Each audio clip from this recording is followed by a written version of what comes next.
démarré des travaux il y a quelques mois, que ces travaux suscitaient beaucoup d'inquiétudes. Effectivement, il y a juste raison. Les commerçants se disaient qu'ils avaient peur du chiffre d'affaires, les clients pouvaient se dire qu'ils auraient du mal à accéder. Et on arrive à la fin d'une période, puisqu'on va arrêter les travaux pendant plus d'un mois et demi, de façon à ce que les fêtes de Noël se passent bien, que les clients aient un accès facile, que les commerçants donc puissent réaliser du chiffre d'affaires, bien sûr. C'est bien normal, ils sont là pour ça. Et puis de manière aussi à ce que pendant les soldes qui vont suivre, ils aient aussi cet accès facilité. Donc on va arrêter les travaux à mois et demi. On est à la fin d'une première phase, je l'ai dit. À la fin de cette première phase, on regarde, même si tous les jours on a quelqu'un sur le terrain, on regarde, on discute avec les gens, voir les gênes qui ont été occasionnés. On se rend compte finalement que, au-delà de ce que l'on espérait, la gêne est beaucoup moindre. Et qu'au bout du compte, les commerçants se plaignent assez peu. Alors ils nous font des remarques, bien sûr.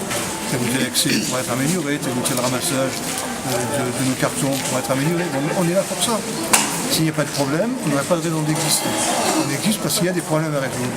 Et donc aujourd'hui, l'agglomération de Limoges qui porte grosso modo les 2 tiers des travaux, la ville de Limoges qui intervient aussi de manière importante sur le tiers restant, à peu près, quelque chose près. On a cette visite conjointe parce qu'effectivement l'agglomération et la ville sur ce dossier-là travaillent la main dans la main. Moi j'ai assisté à l'Assemblée Générale donc, de Limoges Commerce, qui est l'association des commerçants donc, du centre-ville, donc ce sont principalement ceux-là qui sont impactés.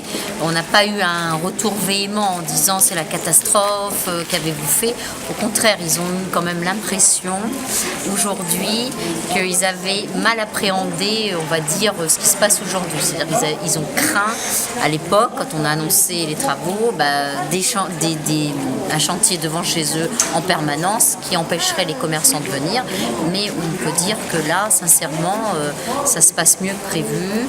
Le fait aussi que le chantier s'arrête le vendredi à midi, ça permet, vendredi après-midi, samedi, quand il y a la plus grande influence, aux clients de déambuler plus librement.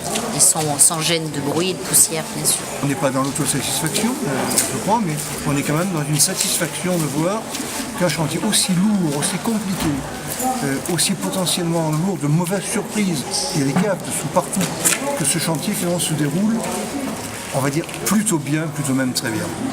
Mais je crois que c'est le dialogue aussi qui n'y est pas beaucoup. Quand on fait les choses unis d'abord, et quand on fait les choses en concertation, on élimine déjà 9/10 des problèmes.